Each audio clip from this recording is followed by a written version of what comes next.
Welcome back once again to the Ted Lasso After Show. This is Sean. And this is Chris. And we are here tonight to talk about episode 7 of the final season of Ted Lasso, titled The Strings That Bind Us. Literally. I was confused because I'm seeing, like, you titled this originally The Restaurant. Yeah. I've seen other things say The Restaurant. So I actually second guessed myself and went back to Apple TV and checked to see what they actually had it titled as. I was like, okay, there we go. No, well, it's a good thing you did, because I put up the thumbnail and stuff before I even watched the episode. So I had to, like, I don't know where I got that title from. There we go. Well, guys, first and foremost, you know us. We're Dad and Rock. We love this after show. We love Ted Lasso. We love everyone that joins us. If you're new to us, go hit that like button, hit that subscribe button, join our community here with Lasso. It's a big conversation among Sean and myself and everyone that's watching. And if you're watching recorded, drop a comment below. I do my best to respond as quickly as I can. So I love it when there's more conversation and more things are brought to the forefront that we miss that you guys may pick up. So welcome, and let's get this party started. Hey, we're more than halfway through the season, by the way. Oh, we are. Yeah, there's less Ted Lasso episodes than ever. It's gonna be over soon. Just to bum you out first and foremost. But Chris mentioned that there are some people here, so I'm going to go through it. They've already got some comments here, so let's just roll through them. Boondy back once again. Our mate from Australia. I have a busy day today, so I have to on the background. Oh, we'll keep your secret there, Boondy. This episode had it all. It made me cry. It got me angry. It warms the cockles of my heart. And of course, it made me laugh. It's building up for something special. Chris was sure to clip a very funny portion of the episode. There was something I had to go with. It may be out of line with the things, but it's gonna be good. Yeah. One more thing, Nate is back. I think we saw a little glimpse of Nate. I'm seeing the Nate that we grew to love. Yeah. Maynard brings up a very interesting question in the YouTube comments. Boondy, if you were to trade personalities with a Ted Lasso character, who would it be? I'm going to steal that. We're going to come back to this one here. Okay, we're going to come back to it. We're going to come back to that one because I want everyone to have a moment to go ahead and think about who they would be. We discussed it kind of in advance, so we have an idea. I think you guys are going to kick out of it. I'm not sure if you'll agree with us or not. Madeline's here. Welcome back, Madeline. We've got Amber. Great episode. So much packed in. Let's see. I don't want to ruin anybody's answer either. Spoiler. Let's see. Amber says the title of the episode was just so perfect in so many ways, from the ties between fathers and sons to the literal strings used in this episode. Oh my God. Yeah. Let's see. Hi. And hi. Oh, Griffin's with us too. Awesome. Hey, Ted Lasso fans. Now I know when we have the people coming back that we're used to, because Maynard here picked up. Did we switch roles when we start? Because usually you're the one that goes into it. You're the one that welcomes everybody and does all that. And I kind of jumped into it today. That's pretty cool. That's all right. What are we dealing with here? Let's see. Let's talk about the episode. What do you think? Let's go into it. So we're going to start with the team. Yeah, let's start talking about the overall team. And that's kind of been a theme this year. And maybe, it would have been kind of a portion of the other seasons too. But it's like you have the specific characters each episode kind of zones in on. And then the team as a whole has their own kind of storyline. And this one was no different. They open up with talking about total football. Beard has a whole presentation going about total football. That whole thing was great. And at the very end of it, you've seen the team like paying full attention. Everyone is involved in it. I love the little bit where, they talk about Jamie leaving and going to the reality show. And I love how like it's now, it's a joke amongst everybody. Even Jamie's not taking it serious. He's like, and I got robbed. Yeah, they were busting his chops, but he was laughing with them and not feeling like, too cool for the room or whatever. Yeah. So that was really cool. And I don't know, I just liked how everyone was there watching. And then at the very end, when Roy comes out, he said, we're going to train this. We're going to do it. We're going to train it. And in a few months, we're going to put it out on the pitch. And Ted's like, no, we're starting this way. Are you effing mental? Roy's on board at first, and then he was like, oh, we can't do that. There's definite hesitation even later at the bar, where Ted and Beard are having a drink, and May comes up, and there's some doubt. Oh, and the three bar veterans there, they really kind of switch it up, and they're like, we've been too soft on you, Lasso. They start calling him a wanker and stuff again, just like season 1. Well, Bear was like getting ready to get up. They're like, yeah, no, we had enough. And Ted, Yeah, how about this, guys? How about you come to our practice? right. I like how even Ted pitched it to Beard. He's like, you know what? We're just bartering your team. Yeah. Like, that's a pretty cool way to go about doing it. Yeah, I really like that too.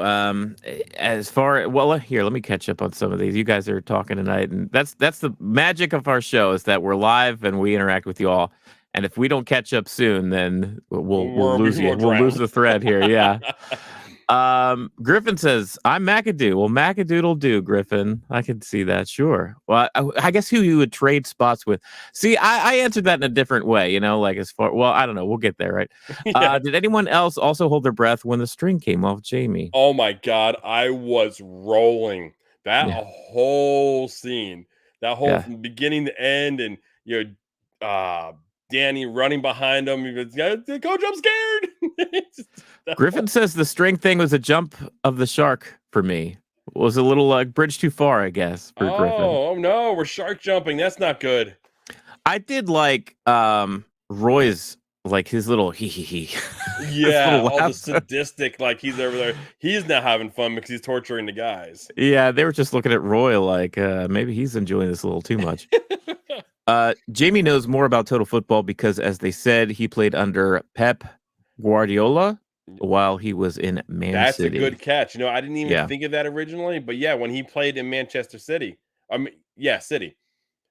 That's when he learned that. So when they had their issues later in the episode, he was like play through him, not by him or something like that. I think he said through him. Yeah, through him. I was like, okay. Don't run to him, run through him. Yeah. Yeah. And then they reverted to like a whole different formation, which I'm familiar with. They're playing more of a diamond formation. Mm-hmm. And they were moving Jamie from the striker to more of a 10 rather than a 9. I know that means nothing to you. I I understood it. Amber says Roy's reaction to the string overall was great, but the joy in his face when it came off Jamie was pure perfection. I think I missed that. No, he was sitting there was like, yeah, got him. I was focused on Jamie, and everybody and the whole team was like, shocked and like just waiting. Yeah, you got to watch back and actually. I got to watch back and look at. And Roy. Then when Ted runs out and McAdoo is on one side, there's another one, and he runs in between them, and the rope gets. Madeline says, I was laughing so hard when the fan came back to the stands with the string and gave him, I almost passed out. Yeah, and he was like trying to give it to people and like nobody would take it because it's like, ugh, gross. So they, as far as that practice goes, they really went at it. Like they had him running, they had him going. Ted brings up, what is it, the 4 rules of Total Football, or like the 4 the 4 important things. And he was like, it's conditioning, versatility, awareness, and then he doesn't know what the last one is. Yeah. And he's like, this whole episode, the whole thing, we don't know what that last thing is. And we don't know if there's ever going to be a 4th thing. And it could be just the lassoism. Right. Yeah, it could be just the Ted Lasso effect, right? That Trent kind of points to at the end of the episode. Let's see, red strings, where we went through that. Later. So later with the team as a whole, this is kind of a part when they're actually playing the game, is Sam's dad shows up and he's talking to Rebecca, and we'll get more into Sam's dad, but that was great awkward because they're going back and forth, and Rebecca and Sam's dad go ahead and introduce himself. Sam talks a lot about you, and it's funny because Keelie broke it because there was obvious awkwardness happening, and that's what Sam's dad was going for. He was going for the awkward. Yeah, it turns out he wanted that. Yeah, he wanted the awkwardness, and then Keelie's like, "Let's go, Greyhounds." They were really, so the game that they end up playing towards the end of the episode, I mean, they were getting crushed that first half, and they do end up losing it, 3-1, right? I like how they didn't come back and tie or win. I like that. I like that they didn't actually give them the satisfaction of coming back and tying or winning. Yeah, that was awesome. Yeah, I'm 3-1. They still lost, but the important thing is that something clicked. After you mentioned it, Jamie says, "Don't run to me, run through me," and something clicked with the rest of the team, and they looked better than they had in a long time, and even the announcers noticed it. And there was also kind of a little preview into that. Do you remember that camera shot? They were panning through their locker room, and everybody was like tossing the water bottles around in like perfect harmony. Like there was almost like this team has got it already. They just need something to click into place to really move forward. And that seems like it may have started this episode, which is good. I just love the whole part when when Ted's in there and he's talking to him. And Jamie's just kind of like looking uncomfortable. Like he wants to say something. And Ted noticed it. Yeah. And Jamie's like, well, I don't want to be a prick. And then everyone just flips him off. Right. And I loved it when Trent was kind of like, he didn't want to do it so like bluntly like everybody else. Yeah. And he stands up like, you're all doing it wrong and I'm doing it right. Then he's like, no, we're all doing it wrong. And this is like, we already talked about the formation. Yeah.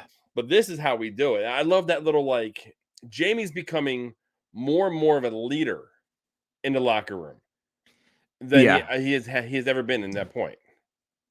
You know what's funny? Earlier in the episode too, there was that small moment when everybody was getting assigned to swap places with another member on the team, and Jamie just got Jamie, and he was totally disappointed. Like he went up to the coaches, like, "Hey, there's some mistake." Like, and when they told him, "Hey, just be you, just be the striker," as though they were talking to old Jamie.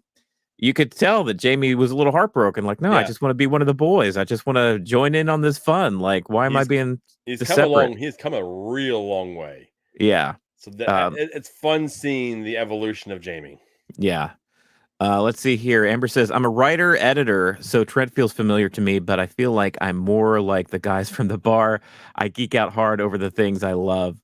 Yeah, we're that way too. If you've ever seen one of our Star Wars podcasts or shows, you should watch. I should just put a camera up and have you guys watch me and my son watch a Columbus Crew soccer game. Yeah, it was funny. It's kind of a little off topic, soccer, but we were back here recording our Mandalorian finale, and the live game was on. And I live in a ranch setup, so where I am now isn't far from the living room. My son goes ballistic because they tied the game. And then I hear him go, oh my God, completely nuts again. I'm like, did he score again? No. Found out that they called the goal off on an offside. So he's back crap crazy in there. I'm trying to keep focused on what's going on in here, but I'm completely sidetracked. So that may be a fun little little thing to do. Griffin mentions the Easter egg that has me stumped is the music throwback during the water bottle locker scene, which I mentioned. Was that from F Troop? I think, and I'd have to play it back, but I'm pretty sure, Griffin, that music was from the movie The Great Escape, which is like from the 60s or 70s with Steve McQueen. And, dun, dun, dun, dun, dun, dun, dun. And I think that movie where it's kind of Steve McQueen leads a group of men that all kind of like, work together to get out of their camp or whatever. And I think that's what that was. The listings of the music that I was able to find are in the show notes. So if you're wondering what they are, just kind of go down there. I try to put them in there when I can find them. Yeah. But I was kind of looking into the meanings of the songs as well. Yeah. Like when we opened, like we haven't talked about it yet, but Dreams from the Cranberries is playing. I was like, what's the meaning behind this song? Yeah. There's got to be meanings behind these songs. The music isn't played on accident. Everything has a meaning behind it in this show. So I wonder if it's always been like that, and we're just now kind of noticing it for season 3, like how in depth the music is. I think we started catching on last year, and I think it was right about episode with Rainbow. Oh, right, yeah. I think it was right about then where we started catching on that. Hey, the music that they're using has a connection to the episode and the name of the episode and everything. Mm-hmm. Maynard says, "Watch for Will. The red string is attached to the water bottle case." I'm definitely gonna have to rewatch that whole water bottle scene to get all the little things that I missed. Amber says, Trent told us what we've known for some time now. Ted is the fourth thing. Those little moments all along have created a team that's got the special something due to the strong ties that bind them. I was wondering if was that a little too on the nose? Like, did Trent kind of ruin? I mean, it's all we already know the Ted Lasso effect, right? But it's like, did Trent his little spiel like give off too much of a this is what the show is about kind of thing? Was a little too meta. He's seeing it from the first time on the inside. Yeah. Like we're watching it, so we understand what's going on. He's always been from the Independent. So he's always been at the press conferences. So he sees Ted there, and that's all he really has, interaction with Ted, unless it's a guarded conversation that him and Ted would have. And a lot of times they weren't even guarded. Ted was, forthfront with him. Yeah. So I think with him seeing it day in and day out and seeing how Ted is willing to just make big swings, I think it was part of his character, which I liked. I kind of liked it. It didn't bother me at all.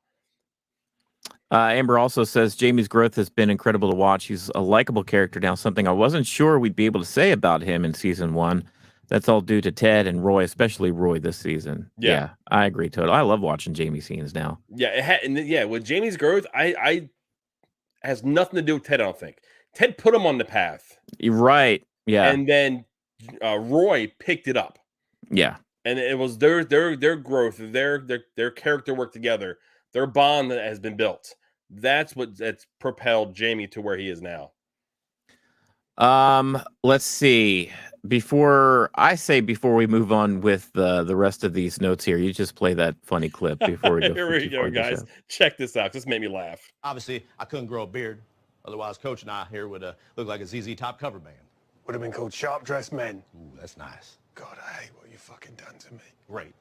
Until Coach Beard here took me aside right as I was about to walk down the aisle and told me something I need to hear. Remember what you said to me? Your goatee makes it look like you ate out Bigfoot's butthole. That's right.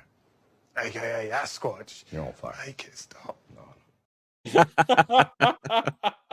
I love to make it stop. He's so disappointed with himself. That just Poor Roy. There was so many like little things in this episode like that.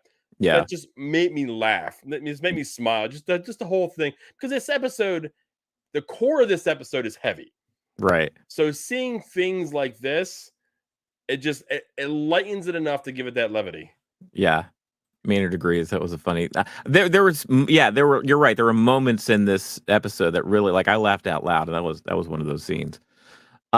Hey, let's move on to Nate. We got back to Nate. You and I had talked last week. We were kind of made some predictions as far as what storylines we were needing to see. And I think Nate, Sam, and Keelie were people that we even mentioned. We were like, we need to see more of them. And lo and behold, like this episode, we were asking that question. Yeah.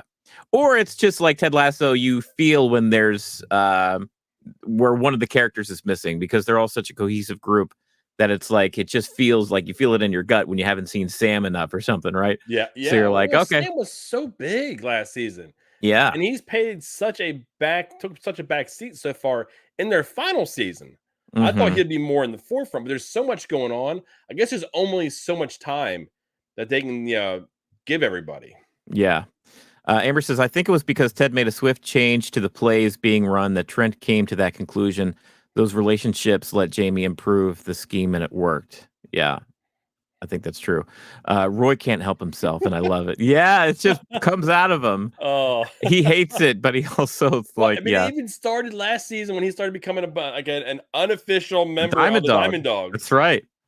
Madeline says, a lot of moments. Pegging. Oh, yeah. That whole conversation with Beard was so funny. And Ted was just rolling with it, man, as Ted does. Like, what does Ted Lasso know about pegging? But, he was talking with his friend. His friend needed him, so he wanted to get into that conversation with him. Wait, what magazines? Oh, no! Madeline looked it up. That's funny, Madeline. That is really funny. I love the effect Ted has on Roy. I don't care what Roy says about it. Yeah, fair enough. What is it? Brett Goldstein? Yeah. Yeah, he's such a good, funny comedic actor too. I seen an interview with him, and everyone knows him as Roy Kent now. Yeah. But what he wears in the show is his normal attire. Black t-shirt and jeans. Right. That's what he wears. So when he went out on Halloween last year, he walked into a bar as himself, but there was like 4 guys in there dressed as Roy. So he was like, I felt like a prick. I dressed up as myself. Well, anywhere that he goes, people can start chanting that Roy Kent chant. Oh, man. He's here. He's there. Yeah, really get going.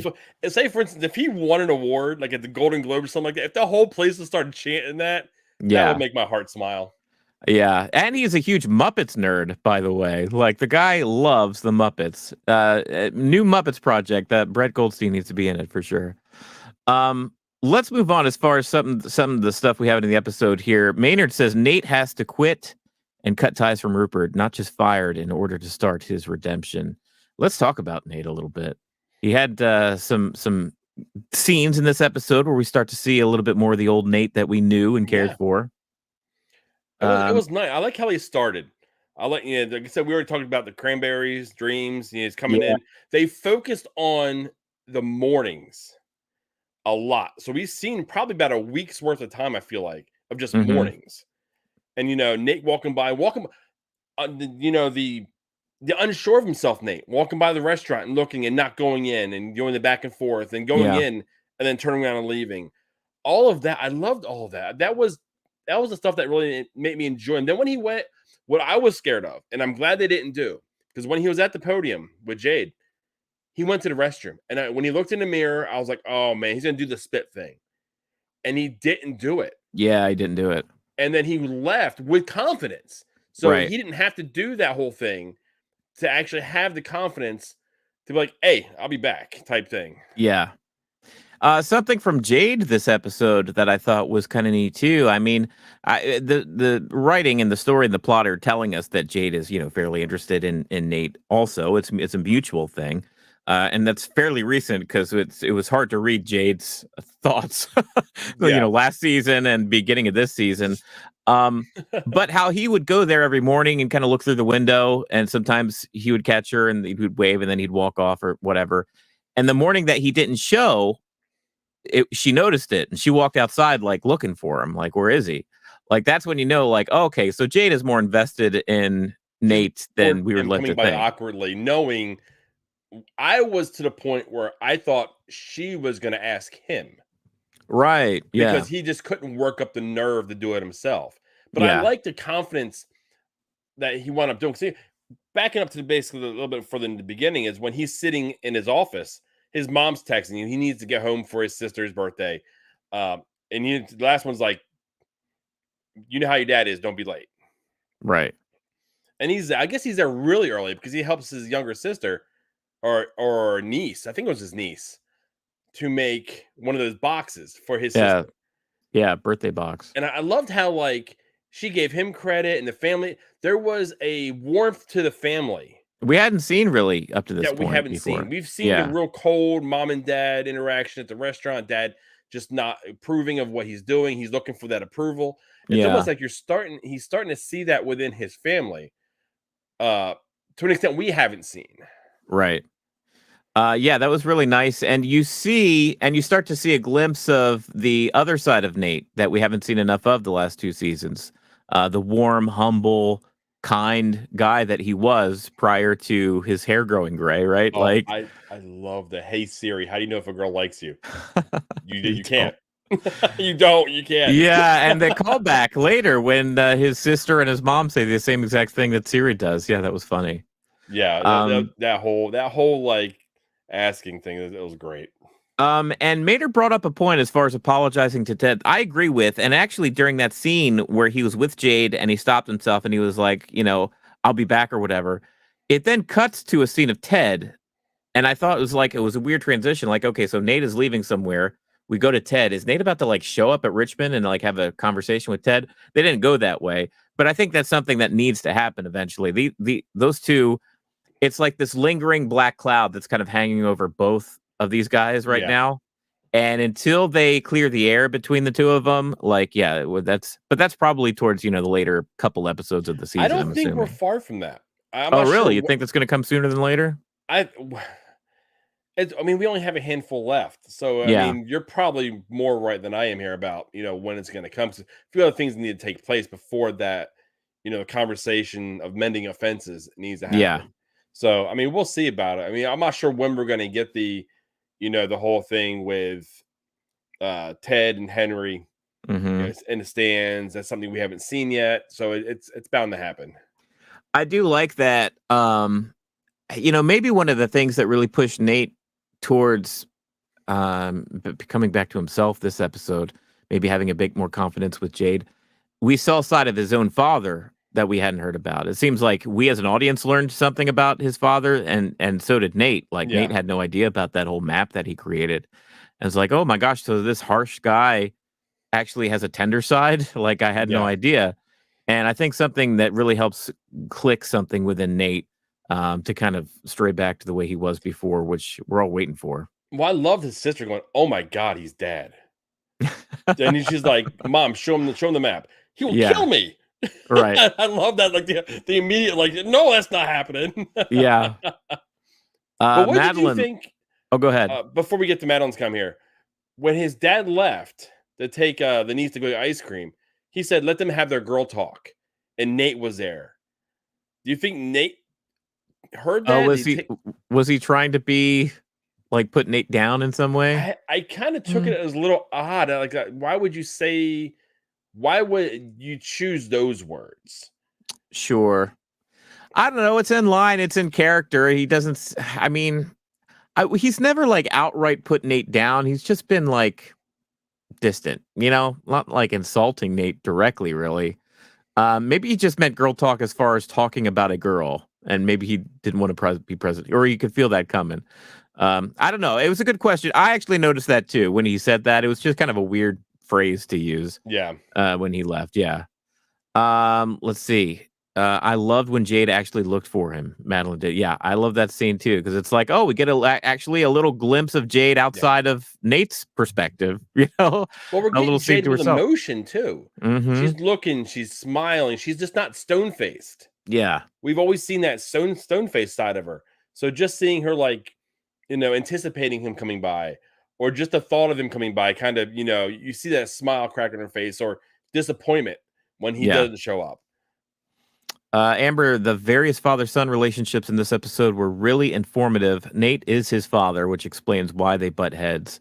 Sam and Ola are family goals, and we could all see how it hit Ted. Oh, for sure. Oh, yeah, I love that scene where Ted, like, gets to shake Ola's hand, just like, because he's, that whole thing where he was texting back with Sam was texting back with his dad, with the whole thing with they swapped sponsors and stuff. Season 1. This isn't the first time, and we'll talk about it. This isn't the first time that Sam has ventured into the political field, essentially. Yeah. And this time it just didn't go as well as the first time did. And another thing that made me laugh out loud, he was like, "So tell me, do you like American candy?" He was like, "Who doesn't?" Yeah, it's that bad sugar. It's that bad sugar. Yeah. Let's see here. Amber also said it was interesting that Nate made Jade a box when Ted was the first one to truly appreciate the boxes he made back in season 1. Amber, I forgot all about that. Like the little comment box that Nate had made. Oh, like, wow. What a callback. It was like fancy and stuff, and he put some actual tender care into it. That's such a good pull, Amber. I forgot all about that. That's funny. See, they're really kind of bringing things back here in season 3. That's nice. Yeah, there's threads between all 3 seasons here that all connect. Yeah. Maynard says, by the way, Nate has a type. Jada kind of looks like Keelie. Oh, I think that's a fair point. Yeah. Blonde, kind of small framed, big eyes. Yeah, similar. Yeah, I think Nate does have a type. You're right. Yeah. But they're totally different personalities, though, I'd say. Oh, yeah. Keelie's bubbly. Yeah. Everything we know about Keelie's bubbly. Everything we know about Jade, she's just more stoic. Right. For sure. Let's see here. Oh, so Nate finally he makes this nice gift, and then he trips in the street and it gets flattened. I was surprised and happily surprised that Nate all of a sudden did get frustrated and turn around and run away because he spent all this time on this thing that just got ran over. He just he rolled with it. Like, and he was just like, "Hey, do you want to go out?" And she said yes within like didn't even think about it. She was just waiting for it. Then I love the next question. Was anything alive in that box? I was like, no. Yeah. Okay. She's like, I'll take your word for it. Yeah. I don't know if she believes him or not. I was fearing the worst because when we get to the end, he's sitting at the table and the text message is coming across. I'm like, how long has he been at the table? Did she not show up? Right. That was the first thing that came to mind for me, because then what that would have done is reverted him back to the Nate that we've seen in past episodes. Probably, yeah. So the fact that she showed him, he was like, "Thank you for showing up." It's like, did you expect me not to? There's still room. There's still enough episodes where we're going to see the darkest before the dawn when it comes to Nate. Like, he's on a pathway back right now, but he could revert, and we could see something from him that really kind of makes us, not very happy with him again before he finally turns back to the light side of the Force. I don't know if they got time. If they turn him back into how many the Wonder episodes King, are there? There's 12 episodes. 12 episodes. That's 8, 9, 10, 11, 12. So there's 5 episodes. I think there's enough time. It would have to happen next episode, though. Yeah. It would really have to happen sooner rather than later. Right. That's pretty much it for Nate. A lot of good things we saw. He and Jade are maybe officially a thing now, which, hey, good for Nate. Or just even trying. Because even if it doesn't happen, it just, because his sister's like, you're making me the most popular person in the law firm. How many, women are you hooking up with?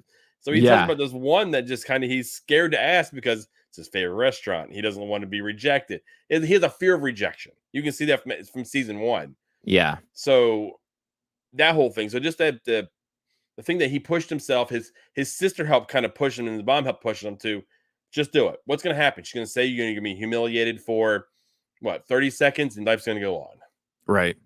I wish all of us guys had that same nerve. I know, right? Yeah. Amber says, considering how Jade saw it happen, it was a huge surprise that Nate asked her out anyway. But it could also be their version of the map. The effort was there, though more clumsily executed. Yeah. He tried, right? He definitely tried, and she was able to bear witness to that. Maynard says, Henry's coming back next episode. Maybe Henry will mention that Nate's photo is in Ted's bedroom. Oh, maybe it's just like a talking point. Maybe that's why they end up at the game, because there's that spot in the trailer that we still haven't seen with Nate in the stands. We've seen most things from the trailers in the show already. That's the one that's kind of still lingering out there. Another character, big character this episode was Sam. That was oh wait, no, we don't want to pass up Keelie. Let's talk about Keelie first. This was so the whole Keelie Jack storyline. I wasn't a fan of it at first, but now it's going in a direction where there's some. I think maybe this is necessary for Keelie to maybe gain some perspective on what she really wants. Maybe she was putting out. I'm going to say I liked it at first. I'm not a fan of it now. Oh, you're not a fan as far as the relationship, or the fact that it's in the show. The relationship, the what it's doing to Keelie. Okay. That part, nothing to do with it being in the show. I got no issue with the relationship in the show. It's just what it's doing to her character. I feel like it's reverting her character backwards a little bit. Oh, I don't feel like she's getting any strength from it. I feel like she's stepping back almost to like how she was in season 1. Well, to me, I think this episode, because this entire time, like last episode, the episode before, she's just very smitten with Jack, just very like blind to Jack's advances and like, oh, this lovely new thing, isn't it so great? And she's just kind of swept, admittedly, she was being swept away, right? Her feet swept away. And Jack admittedly was like, well, yeah, that's exactly what I'm trying to do. The point where I kind of turned was her conversation with Rebecca, because Rebecca was just giving her nothing but truth. Yeah. Rebecca could see it from a mile away, what Jack is doing, because she had her own experience with Rupert. And I think even though Keelie took it away as though like, well, I'm going to pursue and keep going with this, and I'm going to assert myself and make sure that I'm the one that buys something for her next time. I think Keelie has a better understanding now of the dynamic between her and Jack. You know what I mean? Like she has a better perspective as opposed to just being totally swept away and love blind to everything. There was a line I didn't like that Jack said, "I'm get away with murder rich." Right. I'm like, it's like, you're hoping, she's hoping that Keelie continues that because of that. I don't know. I'm still kind of confused by her character. Like I see it going sideways. And the next episode, the thumbnail, I think leads us to that. I don't think it goes beyond next episode with those two. But it's like, I don't know. I'm at a loss with this with the relationship with those two. Well, honestly, I think I have a better understanding of Jack with this episode, because before she was more mysterious, but now with Rebecca making the comparison between her and Rupert, I see it like she's very charming. She has a ton of money.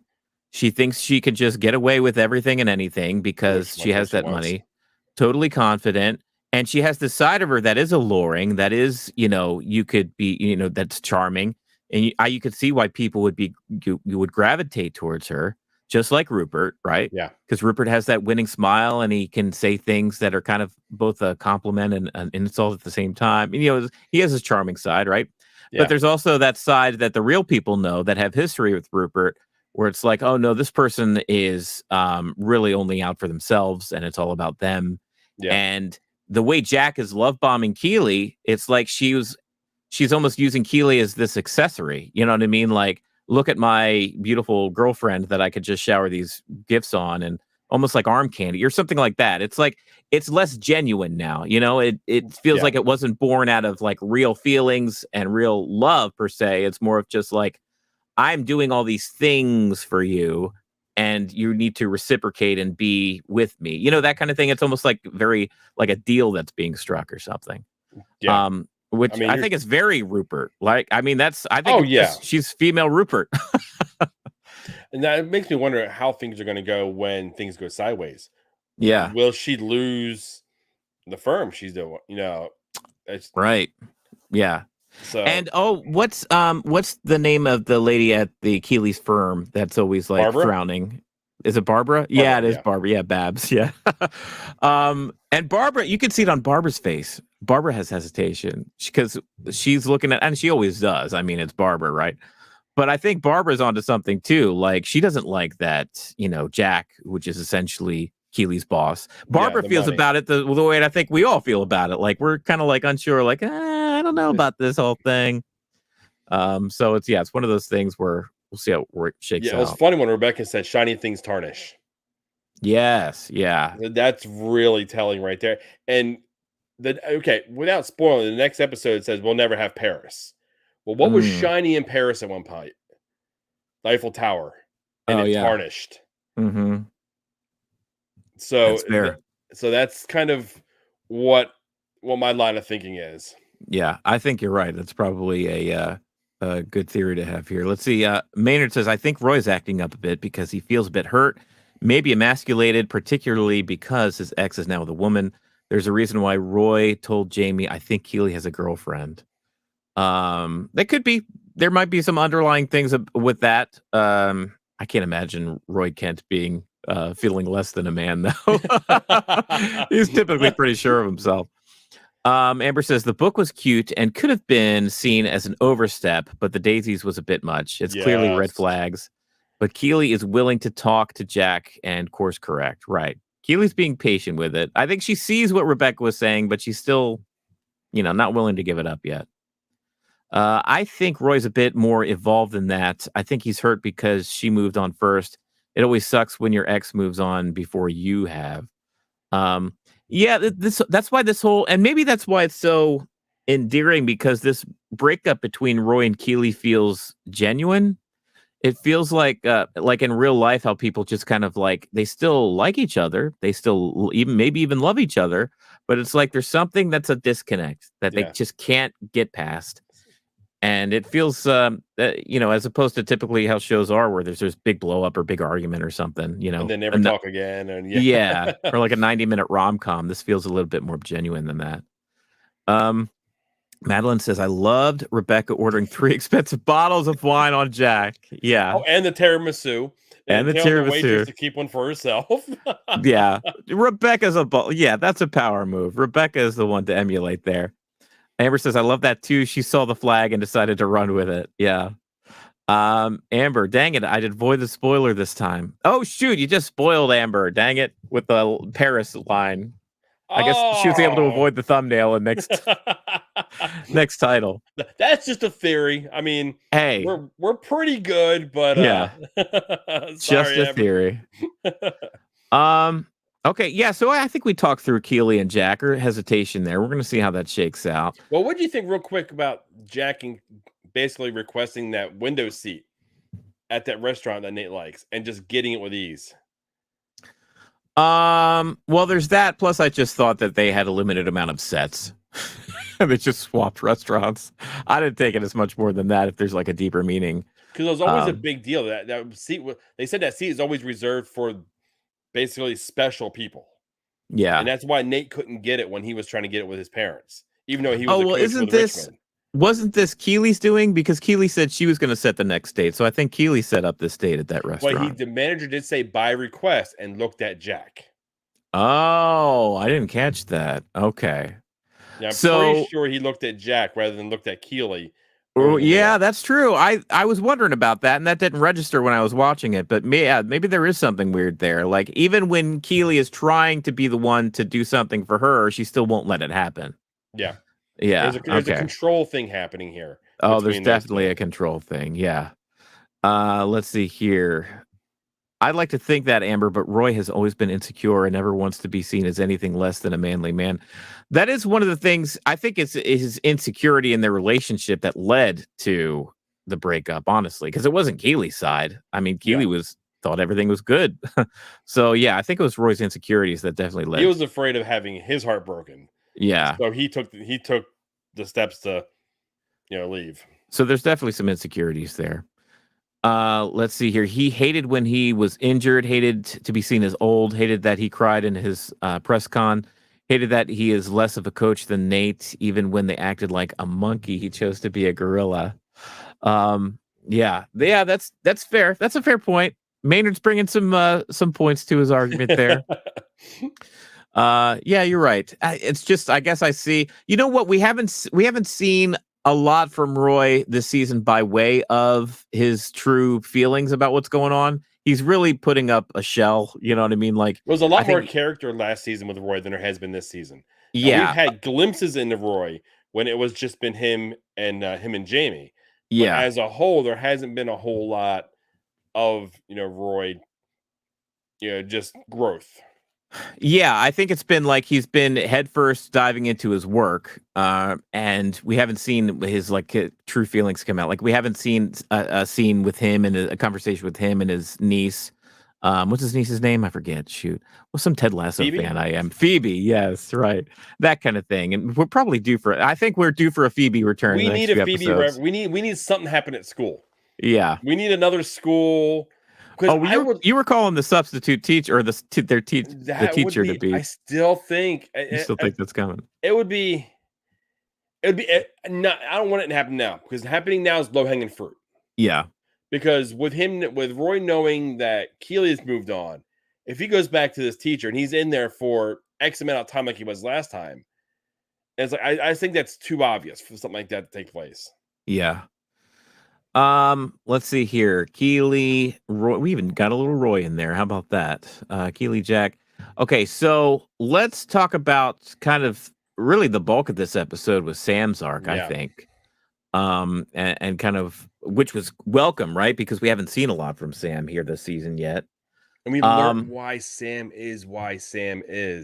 Yeah. His personality and everything. I love that. I'm a little ahead of myself. Yeah, I loved the character work with Sam in this episode. Yeah. Sam was, and as far as an actor, like the performance of when he was so frustrated later in the episode, after his restaurant was trashed, and he came back to the locker room and how upset he was, and everybody was kind of stunned because they were having just a jovial locker room time, and he came in he barrels through McAdoo. Yeah. Oh man, McAdoo's not a small dude. No, and he's like, whoop, bruv. Whoop, bruv. Yeah, that was some good stuff. But so we see that his restaurant is having tremendous success, right? Like, they're booked for months. 3 months, I think she said, because he asked for a table on a Friday night and she laughed at him. Right, exactly. But he's like, let's Ray Liotta the situation, all the Goodfellas, and just like make a table for his dad, because his dad's coming. Like, he wants to impress his dad. I don't think he didn't originally say dad was coming. If he would have said that, she'd been like, right, gotcha. Yeah. Did we get anything? Are they a couple? The chef and him? They haven't said anything to say they are. The more interactions and the fact that dad knows about her leads me to believe that they are more so a couple than not. I think you're right. I think that does allude to that, because his dad says basically the same phrase, same phrase that he says to Rebecca. I've heard a lot about you. And she looks at him like, really? Right. Yes. Oh my! That scene was funny because Rebecca was freaking out. She was so uncomfortable, and we haven't seen Rebecca uncomfortable in a long time. Right? We've And to seen get her kind of rattled manic. like that? But usually we see her so straightforward, so confident, and she was shook in that moment. She was like, "I need to get out of Sam's here." dad's not a small dude either. No. I think, and maybe you all can correct me in the chat, I think he was the same actor that played Zora Starkzoxon or whatever. Do you remember Game of Thrones when Dany, like second season, was being followed around by the guy that she freed a bunch of people, and the leader of those people was the big dude that was kind of walking around behind her. And I don't know what ends up happening to him, but anyway, I think it's the same actor. Y'all correct me if I'm wrong, but that's all I was reminded of.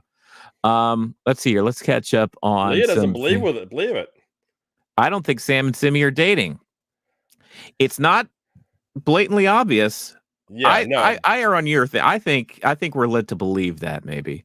I don't think Sam would have talked about Simi with his dad in such a glowing way, because the way Dad was saying it, Dad was like, everything he said is in a very positive manner. And when he went to cook the meal for the team, he was like, both of you come with me. Yes. Right. Yeah. Yeah, that's a fair point. Maynard wishes the final scene at the restaurant was much longer. I thought that was a nice way to end the show. Was just like they're just joy. It was just pure joy. Dancing, cooking, they're just kind of dancing, and it's funny because Sam was like trying to be careful with the knife. Yeah. His dad, the actor that played his dad, that might be a one and done, but boy, that was nice. It was just was a great casting for Sam's dad. They couldn't have played that any bigger, because Sam's not a small guy. And the fact they found someone larger than Sam in height, it felt like Dad. It did feel like Dad. Felt like Dad. If anything feels like it, that's like when he came in and he was upset, and then all he heard was Samuel. Right. And he turns around and he all of a sudden his face almost, I mean, as ghost-like as he can go, and sees Dad, then all of a sudden tears. And he just runs over like, just Daddy. Right. And so it just, I mean, we're kind of all over the place here talking about what's going on, but yeah. Let's see here. I mean, we have the whole Brenda Bobart thing, the home secretary. Oh, right. I mean, that kind of sets off this whole thing, right? So it's like they dive in that well a little bit more from, the season. Was it last season or the season before that where they had the whole issue? I guess it was first season, wasn't it? Where they had to switch sponsors. Season 1, because the company that it was a parent company, the company that was sponsoring them, that was actually drilling for oil in their company, right, and ruining land. And his dad was the one that was texting him like, "Hey, I'm very disappointed that you decided to get with these guys because they're trashing your, your home." So and it was nice to get him actually in this episode again, and in an episode where they're kind of treading on those same themes, right? Because this one lady had put a stoppage at the border from any more people coming in. Basically, she said Britain's borders closed. Go home. Yeah, and I know the issue with America's borders. I don't have the same, I don't have the same understanding as far as what's going on in the UK. Maybe you're right. Maybe it's very pertinent to what's happening right now with the UK. I don't know. But I know, America's borders are always up for conversation on CNN. That's a huge political, mess over here. So, yeah. But the way that Sam reacts, because it's like at first he's just like, you can tell he's angry, but is it Simi? I think it's Simi that's really angry. Like she's super upset. Oh, I like how she's going off. Is that the chef, Simi? Was it? I thought Simi was the one out front. Oh, that he first talked to? Yeah. I don't know. Is Simi is the name of the chef? I don't know. Chat, correct us. I think it is. But the chef is the one, because remember they were like, "Yes, chef," because she was like, she's a real. Anything she said, I love how in line she has her kitchen. Anything she says is, "Yes, chef." Yes, chef. I don't care. Yes, chef. Right. But what was the move that finally pushed him over the edge? Oh, when she retweeted back at him. Well, yeah. First, he went ahead and just did the nice thing. I think I wrote down. He said, "Reconsider your position to help make Britain better than this." Very diplomatic. Yeah. And then she went back and said, "Football should leave the politics to us and just shut up and dribble." I'm like LeBron. Yeah, like the GOAT, LeBron. We see that a lot over here. You mean Jordan? You mean Michael Jordan? We're igniting a whole other conversation here. But yeah, I mean, pulled from real life. This happened. I mean, basically the same exact thing where politicians and Simi's the chef. Oh, Simi is the chef. Okay, that's what I thought. Thank you, Madeline. And yeah, so pulling from the headlines again, is just like a professional athlete voices their opinion, and politician basically tells them to shut up. And it really. I know I'm trying to get into this scene where Sam is just so angry and you're laughing. What are you laughing at? I'm sorry. I just seen Amber's. Thank you, Sean. Oh, yeah, that's right. I'm sorry. Michael Jordan. Space Jam theme, right? That's where I know Michael Jordan. Space Jam. Does he believe he can fly? Yeah. I'm totally derailed now. We're talking about Sam. Yeah, but I mean, another tweet though. It basically said, should worry less about the safety of our nation and more about being a mediocre player on a mediocre team. And right, that's what sent Sam over the line. And he responded, and when he responded, and he was more, I guess angrier toward an angrier tweet than the first one. That's when his place was trashed that night. Because he responded with that. I'd rather be a mediocre footballer than a world-class bigot. Right. And as soon as he hit send, I heard Herm Edwards yelling in my brain, "Don't hit send!" And as soon as he hit send, I knew something was going to happen. I knew there was going to be some repercussions. I didn't know exactly where I was going. Honestly, to me, it's worth it, though, because it's like, he was finally voicing his opinion. Maybe his opinion was he was very, like I said, being very diplomatic about it. And it bubbled up to a point where, if you think or can guess or can predict that something like that was going to happen, which, he may not have as far as repercussions go. I think it's just, I would still err on the side of being your true self, putting your true voice out there, saying what you really feel. And if the consequences happen, then you deal with the consequences afterwards. I don't feel like he should stifle himself just to, keep something happening from happening. You know what I mean? Because it's like, he's not going to be the one to trash his own restaurant. Ultimately, it's the fault of the people that trashed his restaurant, not his fault. You know what I mean? And he falls in a rough spot because people look at celebrities and athletes because they have such a wide net like me cast. So many people can see what they say. But when they say it, everyone tells them to shut up. But when they don't say something, they're like, why didn't you say something? So they're kind of put in a bad spot. So regardless. But I mean, Amber here said his number one mistake was you shouldn't, read the comments. Oh, do not read the comments no matter what. Yeah. That's fair. It's hard not to read it when the comment is spray painted on your restaurant's wall, though. This is funny. Did she have a blue check? Did she pay for that check? Hey, Maynard, I'm going to review the episode and see. I'm going to double check if she had a blue check. Oh, Let's find out. Riven says, yes, Chef is an Easter egg from a famous BBC series, Chef. Oh, that's something that I've heard of a lot just from Gordon Ramsay shows, Hell's Kitchen and stuff. Right. Yes, Chef. Just a polite way to respond to the chef in the kitchen. But being in the UK, maybe this BBC series is a lot bigger over there and more than I think it is. Let's see. You said, Madeline says he was trying to appeal to her better angels, but she didn't have any. Fair point. Yeah. She seemed pretty nasty. We've only seen a couple tweets from this lady. And they spent a lot of time in focus looking at her Twitter profile and stuff. I was honestly wondering, are we going to see this person in person on the show at some point? But I don't know if this is a one and done or what. Yeah, we've seen a news conference, we've seen her in the papers, and we've seen social media. That's pretty much how we went about going, getting her character. Yeah. Amber says true, but only because Sam responded. If he'd left it alone after his initial tweet, I don't think he would have been vandalized. I mean, you're right. That's a fair point. Yeah. He responded in anger because she tweeted at him and made it more personal. And I think that's what happened when she called him a mediocre footballer playing on a mediocre team. She was taking a personal shot at Sam himself, not at so much the situation abroad.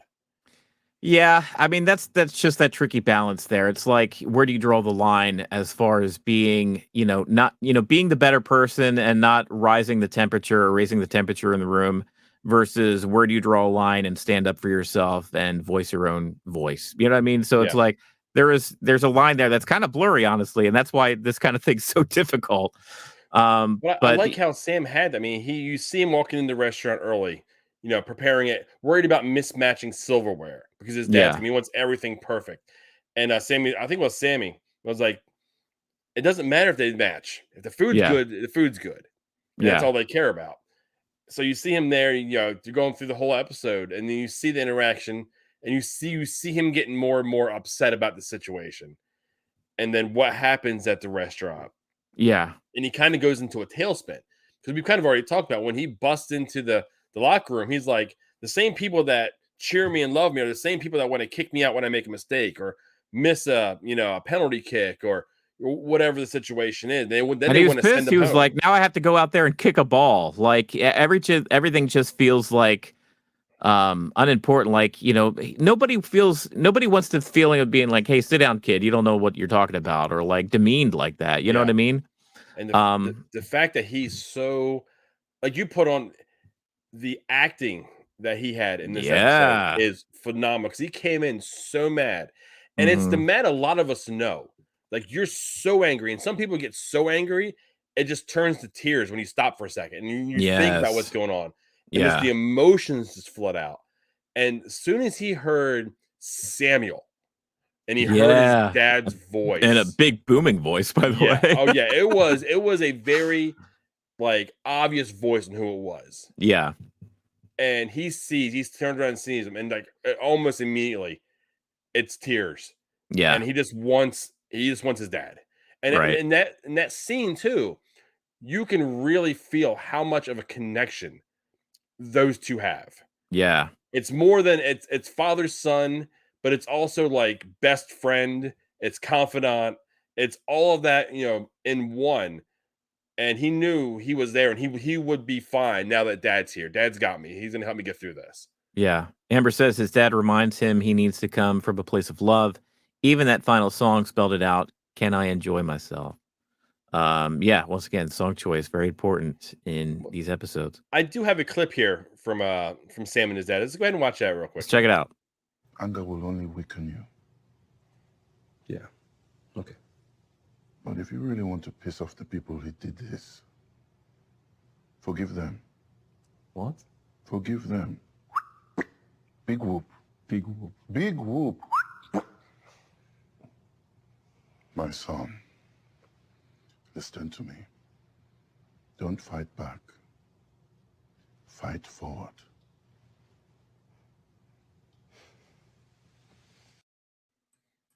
I love that line. Don't fight back, fight forward. That may be something I remember for a long time. It's nothing that I ever thought. And you look at these shows, and you don't look at them thinking you're gonna learn life lessons yourself, right? And there's just that one line by itself is gonna stick with me. I love of how many different influences there are in this show. Like, it's not just, I think on the surface when we first started watching the show, and maybe even early on in season 1. The character of Ted Lasso was the one spilling out all this wisdom and like, good vibes and like, oh, look at this nice character. But I mean, we're getting life lessons from Rebecca. We're getting life lessons from Sam's dad, just like a character that's probably in just one episode. We're getting life lessons all over from Trent, like last episode, you know what I mean? His conversation with Colin, like just life lessons, just like rained upon us from this entire cast, which is just like that. I think that's what makes this show really special right now. I think, no, we'll keep going. There's a comment I want to pull from our last episode from a viewer that's watched it recorded. That was a pretty cool connection to Amsterdam and the Trent and Colin scene. Oh, nice. Yeah. Maynard says, did you guys see LeBron wear AFC Richmond jacket yesterday? Did you see that? I did not. No, that is awesome. I feel like that would have made ESPN tweets at least. I've tuned out a lot of. I've tuned out almost everything besides Ted Lasso. Not going to lie, that's pretty awesome, Maynard. I hadn't seen it, but that's cool for one of the best of all time. Jordan's got it locked. Goat. Oh, Amber. Amber is on the Michael Jordan train. I'm with Jordan myself, Amber. Oh, Maynard is too. It looks like you're outnumbered there, Chris. I'm sorry. I know. I'm in the state of Ohio. I am obligated to say LeBron is the GOAT. You are. Ola is such an amazing human, and I love that scene. By the way, I'm going to read the rest of your comment here, Amber. But when they turn on the lights, the neon lights of Sam's restaurant's name, that and was he sees that it's named after him, I guess he didn't know. Like, that was a really touching Because when scene. they first walked in, they were concentrating on the damage, and then they heard something going on inside the building. So they didn't look up to see the name on the actual the building itself. Yeah. So when they walked in and that happened, that was fun. I love the fact that the team showed up. The team knew Sam needed them. Yeah. And they were there to do whatever they could. Even if McAdoo's cousin wouldn't give him a discount on the window. Oh yeah, I love that, and we get little character beats out of all the players there. You can see where Sam gets it from, and I love how incredibly touched Ola was by the restaurant. Saying, "Oh, I should have kept reading Amber." He just said the same thing I was going for. Makes sense. He'd cook. It is Ola's after all, right? So I guess that's where Sam got it from. His love for that meal. food. This is a callback to the Christmas episode. Yeah, where they were all at Higgins and they were having Christmas together. Now they're all having that communion essentially together at Ola's. So I love when they're all the teams together. They're all having a good time together. And it's just the building of that lasso effect. Once again, that is what Trent is referring to, the lasso effect on this team. Here's something I just thought of as far as the rest of the season. And I don't think they'll go this route, but is there any chance that we see a little bit more soccer? Do you think we'll get invested in like the actual games? We have to get more of this total football. Yeah. They got to show us a little bit more. They got to show the fluidity of it. They got to show the, what Jamie was saying about how he has to drop to the middle and actually go forward. So I think they need to give us some, so it's believable to us, the audience, that they are climbing back up the table. Yes. Oh no, we got more comments here. Let's see. For now, but soon Steph the chef Curry will be the GOAT. Go Warriors. Oh, Griffin coming in hot with an independent opinion. Griffin from the Independent. Griffin Independent. Thank you, Madeline. I can get behind that one. Hey, Steph Curry, I don't know. I'm not going to pretend I know anything about professional basketball. He changed the game. I know that much. Yeah. Okay. Well, so we went through Sam's. We went through pretty much everybody, I think, on this episode. Any predictions for where we're going next episode, you think? I think the Keelie situation, Keelie and Jack, is going to go sideways. And I think Keelie is going to lose her advertising firm and wind up back with Rebecca. Okay. I think she's going to wind up back with the team. And in turn, with her being back with the team, I think there's going to be something rekindling between her and Roy. I don't think it's immediate. I think it's going to be a couple episodes long, but I think that's going to wind up happening. But outside of that, I don't know. Yeah, I don't really know either. Well, I guess we know a little bit that we're going to see Henry, around. So I assume maybe he'll be in for a couple episodes. I don't know. But yeah, so once again, I mean, another great episode. Coming off last week's episode in Amsterdam, and I love that I was actually waiting for a little bit of Keelie Rebecca girl talk about that guy. That was when then she said when she said she didn't sleep on him, but she would have liked to have. I was like, oh. I was waiting, and they delivered. Finally, we got a little bit of retrospective there. We need more Keelie and Rebecca. That's one thing I feel like we've kind of missed this season. Yeah, kind of with her going off doing her own thing, we haven't gotten those two, together as much as we have in the past seasons. Madeline, how did you see the trailer? Is that during credits? I was actually talking about one of the, like, before the season started, one of their big trailers for the whole show. Like, here comes Ted Lasso season 3. There is a shot of Ted in the stands at one of Nate's games with Henry. They're both wearing West Ham jerseys. Yeah, so we knew that Henry was going to be back. It was just a matter of when, and we haven't gotten that scene yet. So I assume next week. But that's going to do it for this episode here. Yeah, I want to bring up a comment from. Oh, right. Her name is Chris. And she's Dutch. So it was all revolving around the Amsterdam situation. Yeah. She said, Dutch woman here. And yes, I was swooning. There was a houseboat across the street from me. No one like him lives there. Frowny face. Oh. And she doesn't think they had sex on that. They had a moment, and by the way, this refers back to the Colin and Trent. Colin and Trent's talk was at the game monument in Amsterdam. I didn't know there was a monument in Amsterdam. Oh no, I didn't either. See, so the fact that they didn't point it out either, right? Yeah, no, it was never. You had to know. Yeah, situations. Right. So I think that makes that scene even more powerful. Yeah, just bigger. Yeah. Well, was Chris from Amsterdam? Thank you. Yeah, so I mean, it's cool. She's a new one to our channel. She went ahead and she dropped a comment for us. So that's awesome. So we're still being found. I know one of my favorite parts of doing this show is just the international crowd that's come to join us live and talk to us through the comments afterwards. That's really cool.